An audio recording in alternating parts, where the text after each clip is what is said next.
Smart TV और मैं हूं आपके साथ स्मिता पटवार। चलिए रुक करेंगे उत्तराखंड की तमाम बड़ी खबरों का, लेकिन उससे पहले एक नजर आज की हेडलाइंस पर। गृह कलेश के चलते पति ने चाकू से की पत्नी की हत्या। बीती रात एक युवक पर भी कर चुका है हमला। रामनगर में स्वास्थ्य विभाग और प्रशासन ने झोला छाप डॉक्टरों के खिलाफ चलाया अभियान। 2 क्लिनिकों को किया बंद। उत्तराखंड में बारिश और बर्फबारी की संभावना, अलर्ट जारी। उत्तराखंड के मुख्यमंत्री पुष्कर सिंह धामी की पहल पर विद्युत वितरण खंड रामनगर और विद्युत वितरण उपखंड कालाडूंगी के सौजन्य से कोटाबाग ब्लॉक के ग्राम सभा कमोला में सरलीकरण, समाधान और निर्धारितकरण के लिए ग्रामीणों के लिए कैंप लगाया गया, जिसमें ग्रामीणों की समस्याएं प्रमुखता से उठी। माननीय मुख्यमंत्री जी के निर्देशों में घर घर जाके हमें समस्या का समाधान करना है। पब्लिक को सहूलियत देनी है, उनकी शिकायतें सुननी है, उनका समाधान तत्काल करना है। इन निर्देशों के क्रम में हमने कैंप लगाए हैं, जो कि हर दिन 2-2 कैंप लगेंगे हमारे डिवीज़न में। उसमें हम सहभागिता देंगे और लोगों की समस्या का निदान करेंगे। तो कितनी समस्याओं का निस्तारण आज किया गया? 8 समस्या 18 आई हैं। 18 का ऐसे हमने 10 का निदान कर दिया है। 8 हमारी जो पोल से संबंधित हैं उनको हम पोल लगवा कर उसको भी निदान करेंगे। जैसा सरकार का एक प्रयोजन है कि जैसा हमारे स्लोगन में दिखाई दे रहा है आपको कि सरलीकरण, समाधान एवं निस्तारण, ये 3 जो पॉइंट हैं, इन पॉइंटों के निर्देशन के क्रम में हमें जो है विद्युत संबंधित शिकायतें जो भी उनका सरलीकरण करना है, समाधान करना है। उसके लिए आज जो यहाँ पे कमोला कैंप लगाया गया। हमारे माननीय पंचायत मंत्री हमारे साथ हैं और ये 5 कैंप लगने, हमने 6 कैंप लगाए हैं अपने सब डिवीजन में। तो ये पूरे प्रदेश में कार्यक्रम चल रहा है। हम जो है समस्या के लिए उपभोक्ता का इंतजार नहीं कर रहे हैं, हम उसके घर तक जा रहे हैं, उस चौखट तक जा रहे हैं कि उसकी समस्या क्या है, उस समस्या का निदान कर पाएँ। रुद्रपुर खटीमा में लोगों को नौकरी दिलाने के नाम पर ठगी करने के आरोपी को पुलिस ने गिरफ्तार कर लिया है। पकड़ा गया आरोपी अजय साहनी खटीमा का रहने वाला है। मामले का खुलासा करते हुए एसएसपी मंजुनाथ टीसी ने बताया कि पकड़ा गया आरोपी खटीमा में भोली भाली जनता को उत्तराखंड सरकार में अपनी पहुंच बताकर नौकरी दिलाने के नाम पर ठगी करता था। आरोपी के कब्जे से कई फर्जी नियुक्ति पत्र, एक कार समेत कई सामान मिला है। क्षेत्र में भोले भाले पहाड़ मूल के व्यक्तियों को मतलब उनको बहला फुसलाकर, झूठी सूचनाएं देकर, उनकी भोलेपन का फ़ायदा उठाकर उनको सरकारी नौकरी दिलाने के नाम पे फर्जी नियुक्ति पत्र देकर उनसे लाखों रुपए हड़पता था। ऐसा एक ब्लफ मास्टर है, उसका नाम है इंद्रजीत साहनी, अजय साहनी उर्फ इंद्रजीत साहनी, पुत्र सुरेश कुमार, निवासी खटीमा। ये क्या करता था, लोगों की भोलेपन का फ़ायदा उठा के उनको फर्जी नियुक्ति प्रमाण पत्र ही दे देता था। उनको पहले बोलता था तुम ऐसा अप्लाई करो, वो जो जेन्युइन एप्लीकेशन था, उनको ज़्यादा नहीं पता होता था कि उसके बाद रिजल्ट कहाँ आएगी। तो इन्होंने अपने ही स्तर पे फर्जी नियुक्ति प्रमाण पत्र जारी कर देता था। विभिन्न सरकार की विभिन्न विभागों की नौकरी प्रमाण पत्र देता था। ये सारे फर्जी, कोई भी रिजल्ट नहीं, कुछ नहीं, कोई भी वैध है ही नहीं। ठीक है, वो अपने आप को बोलता था मैं मतलब उत्तराखंड सरकार में बहुत ऊंचे पहुँच वाला आदमी हूँ, मैं तेरे को डायरेक्टली जो है नियुक्ति करा दूंगा, वॉक इन इंटरव्यू करा दूंगा, डायरेक्टली करा दूंगा करके अलग अलग लोगों को अलग अलग प्रूफ से भ्रमित करा देता था। अब इसकी भोले लोग होते हैं, जो मासूम लोग होते हैं, इसकी बहकाव में आके लोगों को लगता था हाँ ये नौकरी दिला रहा है, क्योंकि नियुक्ति प्रमाण पत्र भी देता था। नियुक्ति प्रमाण पत्र देने के बाद पहले थोड़ा पैसा और नियुक्ति प्रमाण पत्र देने के बाद पैसा, तो 15 लाख, किसी से 20 लाख, किसी से 35 लाख, करोड़ों रुपए ठगा दिया है इसने। इसी संबंध में ऑलरेडी हमने 2022 में इसके विरुद्ध, ये बेसिकली ब्लफ मास्टर है, ये नौकरी बिल्कुल नहीं दिलाता था, बस प्रिंटेड फर्जी कागज़ देता था, वो नौकरी था ही नहीं। फिर वो भटकते रहते थे, फिर उसको और दम भटकाता था कि भाई अभी तेरा ज्वाइनिंग अब नहीं होगा, तब होगा, अभी फला विभाग में रिपोर्ट करो, तुम देहरादून में जाओ, उसमें कांटेक्ट करो, मेरा आदमी मिलेगा। वो कोई मिलता भी नहीं था, वो लोग भटकते ही रहते थे। ठीक है ना, आज तक कई लोगों को इसने ऐसा कर दिया था, तो लोग बहुत प्रताड़ित हो गए थे। पूर्व में ऑलरेडी हमने 2 अभियोग पंजीकृत कर दिया था, जो STF को जांच ट्रांसफ़र हो गई है। परंतु इसके बाद भी हमने देखा खटीमा क्षेत्र में काफ़ी सारे जो पीड़ित गण हैं वो हमारे पास आते थे, छटिया फार्म के रहने वाले। उन्होंने बोला है हमको कि भाई काफ़ी बड़े स्तर का ये आदमी है, कई लोगों को इसने धोखाधड़ी कर दिया है, ठगी कर दिया है। तो इस संबंध में हमने एक और अभियोग पंजीकृत कराया था, FIR नंबर 21/2023 420 67 68 71। तो ये पंजीकृत होने के बाद हमने विभिन्न टीमें लगाई। मेरा प्राथमिकता यही था, क्योंकि ऐसे टप्पेबाज, ऐसे ब्लफ मास्टर जो सरकार का और उत्तराखंड शासन का विभाग का नाम खराब करते हैं, बिल्कुल बेबुनियाद और भोले भाले बेरोजगार और मासूम लोगों को धोखाधड़ी करके इस प्रकार की टोपी पहनाते हैं, इनकी गिरफ्तारी होनी चाहिए, ये मेरा प्राथमिकता था। हरिद्वार स्थित सिडकुल धनौरी मार्ग से सलेमपुर सुमन नगर के लिए बनी चक्रोड़ को क्षतिग्रस्त कर देने का ग्रामीणों ने वन प्रभाग के रेंजर ने दबंगाई दिखाते हुए चक्रोड़ को जेसीबी से खुदवा कर क्षतिग्रस्त कर डाला, जिस वजह से ग्रामीणों के सामने आवाजाही की दिक्कत हो रही है और सारा पानी खेतों में जाने से फसलों को काफी नुकसान हो रहा है, जिसको लेकर सैकड़ों की संख्या में ग्रामीणों ने एकत्र होकर जिलाधिकारी से मिलकर अपनी पीड़ा जाहिर। साथ ही जिलाधिकारी ने ग्रामीणों से मिलकर उनकी समस्या सुनी और उनको 24 घंटे के अंदर समस्या का समाधान करने का आश्वासन भी दिया। हाँ, ये अभी प्रकरण मेरे संज्ञान में आया है। पूर्व में भी एक बार मुझे मौखिक रूप से किसी ने अवगत कराया था और इसमें शायद फॉरेस्ट का कोई इशू है और अभी ये एप्लीकेशन आई है। इसको मैं अध्ययन करने के बाद एक रेवेन्यू और फॉरेस्ट की ज्वाइंट टीम बनाकर तब इसका सर्वे कराया जाएगा और जो भी पक्ष सही होगा उसी हिसाब से कराया। देखिए, आश्वासन ये मिला है, आरडीएम से वार्ता हुई है, लेटर भी दिया है। उन्होंने 24 घंटे का टाइम मांगा है। अगर ये 24 घंटे में निर्णय नहीं लिया जाता तो बड़ा आंदोलन किसान बैठ के डीएम साहब कार्यालय पर करेंगे। एक रेंजर जो है वो तानाशाह दिखा रहा है, किसान का गन्ना भी खड़ा है और उसका ध्यान नहीं रख रहा है। रेंजर अपनी तानाशाही को देखते हुए किसान को परेशान कर रहा है। 24 घंटे का डीएम साहब ने टाइम मांगा है, 24 घंटे हमें इंतजार करना है। तानाशाही नहीं चलेगी। खेल निदेशालय उत्तराखंड की ओर से आयोजित राज्य स्तरीय अंडर 19 फुटबॉल प्रतियोगिता का आयोजन कोटद्वार के शशिधर भट्ट स्पोर्ट्स स्टेडियम में किया गया। फुटबॉल का फाइनल मैच कोटद्वार स्टेडियम और पिथौरागढ़ जिले की फुटबॉल टीम के बीच खेला गया। जो पहला मैच था पिथौरागढ़ टक्कर तो अच्छी थी, उन्होंने अच्छा खेला उन्होंने हमारे साथ और टफ मैच दिया उन्होंने हमारा और हमें भी अच्छा लगा उनके साथ और जीत की बहुत खुशी है। ज़्यादा लोग मोबाइल में ज़्यादा वो हो रहे हैं, फोकस पर नशे के लुक में ज़्यादा रहते, तो मैं चाहता हूँ कि ज़्यादा वो खेल कूद में ध्यान दें, जिससे वो फिट रहेंगे और साथ करियर बन सकता है अगर आप ज़्यादा मेहनत करेंगे।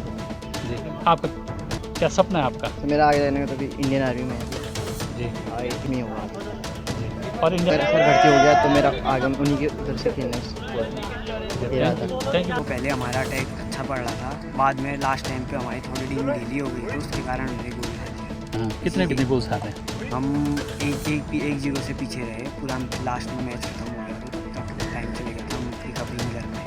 ठीक है, क्या सोचते हैं आप? सर टीम तो हमारी जैसी थी, वो इतनी टफ भी नहीं थी टीम, तो हम लास्ट में अपनी गलती से गोल खा लिया था। जी, एक शिक्षा मिलती है खेल भावना से, मैत्री की भावना से। इससे यही कि हमारे आसपास जितने भी आपस में और टीम आई थी उनसे हमारे प्लेयरों से अच्छे संबंध बनते हैं और हम दूसरों से मिलते हैं, जुलते हैं, जान पहचान बढ़ती है, इससे सीखते हैं, जी जानकारी मिलती है हमें अपने से, दूसरी टीम वालों का कल्चर भी पहचानने को मिलता है, बहुत सी चीज़ें सीखते। जब से उत्तराखंड बना है तब से खेल के क्षेत्र में हमने बहुत सारी ऊंचाइयां पाई हैं और इसी के निमित्त यहाँ पे अंडर 19 राज्य स्तरीय जो फुटबॉल टूर्नामेंट हुआ है उसमें लड़कों ने बड़े जोश खरोश के साथ भाग लिया है। मैं समझता हूँ कि उत्तराखंड का बहुत से खेल जगत में बहुत ऊंचा है और सरकार भी प्रयास कर रही है कि हमने प्रतिभाओं को कैसे आगे निकालें। इस सभी खिलाड़ियों का बहुत बहुत धन्यवाद। जी, खेल के लिए हर जगह हर ब्लॉक में एक एक मिनी स्टेडियम बनाने का सरकार का है और क्रमबद्ध तरीके से वो बनाए जा रहे हैं और बड़े स्टेडियम के भी है और केंद्र सरकार भी बड़ी गंभीरता के साथ खिलाड़ियों के लिए सारी व्यवस्थाएं कर रही हैं। मैं समझता हूँ कि 5-7 साल में बहुत अच्छे ऊँचे स्तर पर जो है हमारे खिलाड़ी पहुँच सके।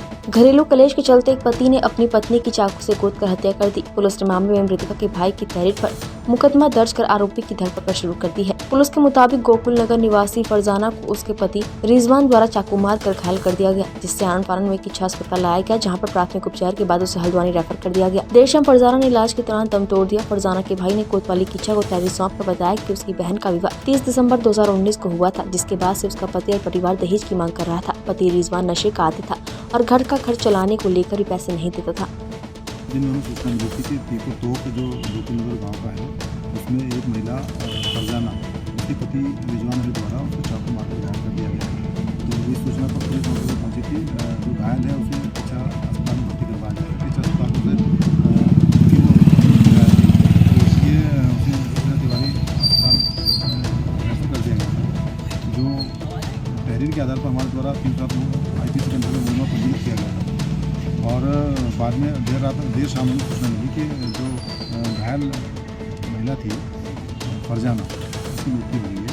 तो जो मुकदमा हमारे द्वारा पंजीकृत किया गया था उसमें धारा 302 IPC की बढ़ोतरी की गई है और जो मुलजिम है उसकी गिरफ्तारी के प्रयास किए जा रहे हैं, जल्दी से गिरफ्तार किया जाएगा। इसके अलावा हमें एक और सूचना मिली है कि इसी व्यक्ति द्वारा कल रात को एक अरबाज खान नाम के लड़के को भी चाकू मारा गया है, जिसकी भी हालत गंभीर रूप से मिली है। उस घटना के संबंध में भी हमारे द्वारा मुकदमा पंजीकृत कर लिया गया है रामनगर में झोलाछाप डॉक्टरों के खिलाफ स्वास्थ्य विभाग और प्रशासन और संयुक्त टीम ने अभियान चलाते हुए 2 क्लिनिकों पर मिली अनियमितताओं के चलते उन्हें 1 सप्ताह के लिए बंद करने के साथ ही 70,000 रुपए का जुर्माना लगाने की कार्रवाई की। प्रशासन की कार्रवाई से झोलाछाप डॉक्टरों में हड़कंप मच गया। आपको बता दें कि रामनगर और ग्रामीण क्षेत्रों में पिछले लंबे समय से झोलाछाप डॉक्टरों की आई बाढ़ से कई मासूम और कई गरीब लोग अपनी जिंदगी को दांव पर लगा चुके हैं। आज हम लोगों ने एक क्लिनिक और एक नर्सिंग होम सील किया है। क्लिनिक में जो डॉक्टर साहब प्रैक्टिस कर रही थी वो आयुष वाली थी और उनके यहाँ पर एलोपैथिक मेडिसिन पाई गई हैं और उन्होंने और कोई दस्तावेज प्रस्तुत नहीं किया। अपने जो MBBS डॉक्टर वहाँ पे बैठते हैं उनका रजिस्ट्रेशन एक्सपायर था और वहाँ पर वो डॉक्टर साहब उपस्थित भी नहीं थे और उनका वहाँ पर मरीज़ देखते हैं ऐसा कोई रिकॉर्ड हमें वहाँ पे प्राप्त नहीं हुआ, जिसकी वजह से 1 हफ्ते का उनको टाइम दिया गया। सभी रिपोर्ट्स लेके CMO ऑफिस नैनीताल में जमा करेंगे और 10,000 रुपये का जुर्माना वहाँ पे जमा करेंगे ड्राफ्ट के साथ। सर अभी भी हजारों की संख्या में यहाँ झोलाछाप डॉक्टर हैं, उन पर क्या? जनपद उधम सिंह नगर की 6 तहसील में तैनात राजस्व निरीक्षक धनेश कुमार शर्मा को 5,000 की घूस लेते हुए रंगे हाथ गिरफ्तार किया गया। ग्राम देवरिया निवासी मदन नेगी द्वारा विजिलेंस की टीम को सूचना दी गई थी कि किछा तहसील में तैनात राजस्व निरीक्षक धनेश कुमार शर्मा जमीन की नपाई के एवज में 5,000 रुपए घूस की मांग कर रहा है। सूचना मिलने पर विजिलेंस CO दीपशिका अग्रवाल के नेतृत्व में छापेमारी करते हुए राजस्व निरीक्षक धनेश कुमार शर्मा को 5,000 रुपए की नकदी लेते हुए रंगे हाथ गिरफ्तार किया गया। रामनगर में युवा कांग्रेस कार्यकर्ताओं ने रानीखेत रोड पर केंद्र सरकार के खिलाफ जमकर प्रदर्शन और नारेबाजी करते हुए सरकार का पुतला दहन किया। कार्यकर्ताओं का कहना था कि देश के अंतर्राष्ट्रीय महिला पहलवान खिलाड़ियों के साथ हो रहे यौन शोषण के मुद्दे पर युवा कांग्रेस कार्यकर्ताओं द्वारा केंद्र सरकार का पुतला दहन किया गया। पॉल्यूशन RO सुभाष पवार के नेतृत्व में टीम ने लंडोरा के आसपास स्थित 6 ईंट भट्टों को सील किया है। कार्रवाई के दौरान टीम ने 4 स्थानों पर भारी मात्रा में जमा की गई रबड़ी पकड़ी है। सोमवार को प्रदूषण नियंत्रण बोर्ड के RO सुभाष पवार और नायब तहसीलदार ब्रिजमोहन आर्य के नेतृत्व में टीम ने लंडोरा, नगला इमरती, भगवानपुर, चंदनपुर क्षेत्र में 6 ईंट भट्टों को सील किया। हाँ, आप देख रहे हैं पहाड़ टीवी। इस वक्त हम मंगलोर मार्ग पर खड़े हैं और जिस जगह मार्ग पर खड़े हैं आप देख सकते हैं कितने बड़े पैमाने पर यहाँ पर प्लास्टिक का गोदाम को पकड़ा गया है। हालांकि गोदाम को पकड़ने के लिए नायब तहसीलदार, प्रदूषण विभाग और स्थानीय पुलिस को भी बुलाया गया है। साथ ही साथ ये देखा जा सकता है कि एक लंबे समय से जिस तरह से ये गोदाम बनाए गए थे और लंबे समय से ये भट्टों पर सप्लाई की जा रही थी ताकि भट्टों पर जो है ईंट पकाई का काम इस प्लास्टिक रबड़ द्वारा किया जा रहा था। तो साथ ही साथ लगातार NCT की टीम द्वारा जो है भट्टों को भी सील किया गया है। उस पर लगातार अभी भी कार्रवाई जारी है, लेकिन साथ ही साथ ये बड़े गोदाम जो है पकड़े गए हैं कहीं ना कहीं, जिससे जो क्षेत्र में प्रदूषण का माहौल बिगड़ा हुआ था, प्रदूषण फैल रखा है। हालांकि आला अधिकारियों से तमाम बात हुई है तो उन्होंने साफ तौर पे बताया कि जिस तरह से आसपास के मालिक यहाँ पर जो है मिले नहीं हैं, लेकिन स्थानीय पुलिस को बुलाकर इन गोदामों को सुपुर्द किया जा रहा है और निगरानी रखी जा रही है। हालांकि ये भी पता किया जाएगा आखिर ये गोदाम किसके हैं। तो अभी फिलहाल बता दें कि तमाम कार्रवाई है। 2 लोग यहाँ पर मौजूद थे, उनसे पूछताछ की गई है। सामने पुलिस, स्थानीय पुलिस खड़ी है, प्रदूषण विभाग है, तहसील प्रशासन है, तमाम लोग यहाँ पर मौजूद हैं। तो देखते हैं लगातार जिस तरह से प्रदूषण क्षेत्र में फैलाया जा रहा है और लगातार जो है दूषित माहौल बनाया जा रहा है, उसको लेकर तमाम बीमारियों का भी आक्रोश बनता नजर आ रहा है और लगातार यहाँ पर बीमारियाँ भी बढ़ती जा रही है। साथ ही साथ अगर बीमारी की बात करें तो इस जो प्लास्टिक को फूका भट्टों पे या चरखियों पे जा रहा है उसको लेकर कैंसर जैसी भयंकर बीमारी भी उत्पन्न हो रही है और साथ ही साथ चर्म रोग के भी मरीज यहाँ पर बढ़ते नजर आ रहे हैं। तो जिस तरह से आज कार्रवाई है, लगातार इस पर कार्रवाई प्लास्टिक पर चल रही है जो लगातार भट्टों पे या चरखियों पर फूकी जा रही है। तो अब इनके बाद और किन गोदामों को चिन्हित किया जाता है, क्या कुछ कार्रवाई होती है, ये तो अभी और कार्रवाई के बाद पता चल पाएगा। हालांकि एक बड़े पैमाने पर बड़ा गोदाम को यहाँ पकड़ा गया है और इस पर अभी कार्रवाई जारी है, लगातार जो है पूछताछ जारी है। तो देखते हैं आने वाले और समय में इन ऐसे किन गोदामों पर कार्रवाई होती है। देखते रहे पहाड़ टीवी। सुशील कुमार झा, खानपुर। मामले में आपको बता दूं, भट्टों का मामला मान्य NGT में चल रहा है और NGT के निर्देशों में जो भी आगे कार्रवाई होगी वो मान्य NGT के आदेश तहत होगा। इस समय इस बताने लायक नहीं हूँ कि क्या क्या कार्रवाई की जा रही है। अभी कोई जो मामला न्यायालय में है इसलिए हम इस बारे में कुछ नहीं कर पाते। वो बेसिकली डायरेक्शन थे NGT के कि जो नेचुरल ड्राफ्ट हैं उनको जिगजैग में कन्वर्ट होना था, तो वो लोग नहीं कर पाए। अब उन्हीं का सर्वे चल रहा है और अंत जो भी मान्य NGT के निर्देशों को उसके अनुकूल में कार्रवाई की जाएगी। उसी का सर्वे चल रहा है और उसी के अकॉर्डिंग कार्रवाई होगी। जो मान्य NGT आदेश देगा उसी के तहत कार्रवाई। लगभग कितने भट्टों को सर NOC है यहाँ? देखो मैं आपको बता दूँ 195 भट्टे चिन्हित किए गए हैं और उसमें से 141 का जिगजैग कर रहे हैं, बाकी लोग कर रहे हैं। उन्हीं का हम लोग देख रहे हैं कि कितना उन्होंने काम किया है, उसी पर काम कर रहे हैं। मुख्यमंत्री के विधानसभा क्षेत्र के रहने वाले बुलंद हौसले और भगीरथ प्रयासों के बल पर अकेले हुड्डी नदी का रुख मोड़ने वाले चंपावत के बनबसा क्षेत्र निवासी किसान केशर सिंह को अब स्थानीय निवासी उत्तराखंड का दशरथ मांझी कहने लगे हैं। साथ ही मुख्यमंत्री के विधानसभा क्षेत्र का होने के नाते मुख्यमंत्री के विधानसभा क्षेत्र के लोग अब मुख्यमंत्री से ये गुजारिश कर रहे हैं कि केसर सिंह को मुख्यमंत्री द्वारा सम्मानित किया जाना चाहिए। 8 साल तक लगातार अकेले क्षेत्र में तबाही मचाने वाली हुड्डी नदी के तटबंध बनाने का कार्य केसर सिंह ने कर न केवल अपने गाँव और घर को सुरक्षित किया है, साथ ही आसपास के कई गाँवों और बनबसा नगर को भी सुरक्षित किया है। तबाही होती थी, क्या जो पुराने रास्ते थे नदी के वो बंद होके चंदनी के उत्तरी छोर पर आ गए थे, तो जो आर्मी वाला नाला था वो भी आर्मी बैगों में जो तबाही ला रहा था, और क्या कहते जिससे पूरे वंश में गाँवों में तबाही हो रही थी। खुद मैं पीड़ित था, तो मैंने सोचा कि रोज तो मैं आता ही हूँ, धीरे धीरे मैंने प्रैक्टिकल करते रहा तो दिन भी आ गया। जो भी तो हुआ है 11 साल से।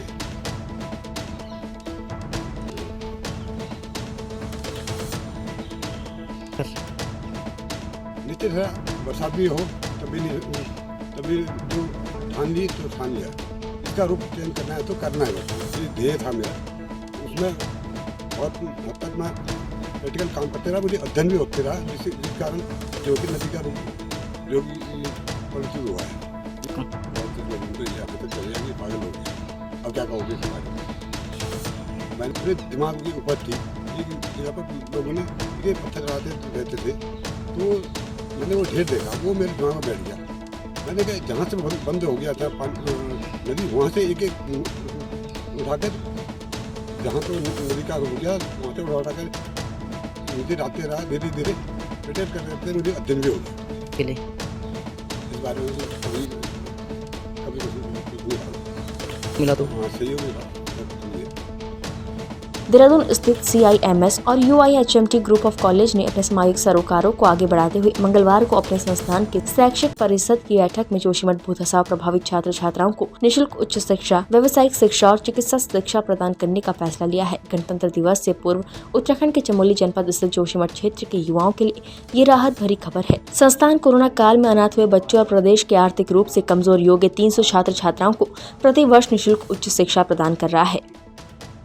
नमस्कार साथियों, हम सब जानते हैं कि देवभूमि उत्तराखंड के जनपद चमोली के जोशीमठ क्षेत्र में जो एक आपदा आई है, सैकड़ों जो घर हैं वो भूधसाव के कारण उनको नुकसान हुआ है।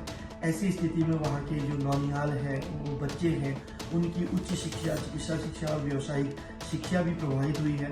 तो हम CIMS और UIHMT group of college Dehradun ने अपनी शैक्षिक परिषद में यह निर्णय लिया है कि हम वहाँ के जो बच्चे हाई स्कूल और इंटर में हैं, जो उच्च शिक्षा, चिकित्सा शिक्षा, व्यावसायिक शिक्षा आगे ग्रहण करना चाहते हैं और इस आपदा के कारण उनकी आर्थिकी की बहुत नुकसान पहुँचा है, ऐसे बच्चों को हमारा संस्थान निःशुल्क जो हमारा आगामी सत्र है 2023-24 से निःशुल्क प्रवेश देगा, जिसकी सूचना हमने मीडिया के माध्यम से और स्वयं भी हमारे जो बुद्धिजीवी हैं उनके माध्यम से दिया है। तो ऐसे बच्चे जो उच्च शिक्षा और व्यावसायिक शिक्षा प्राप्त करना चाहते हैं और इस आपदा से ग्रसित हैं, वो कृपया करके CIMS और UIHMT group of college Dehradun की वेबसाइट के माध्यम से हम लोगों से संपर्क करें।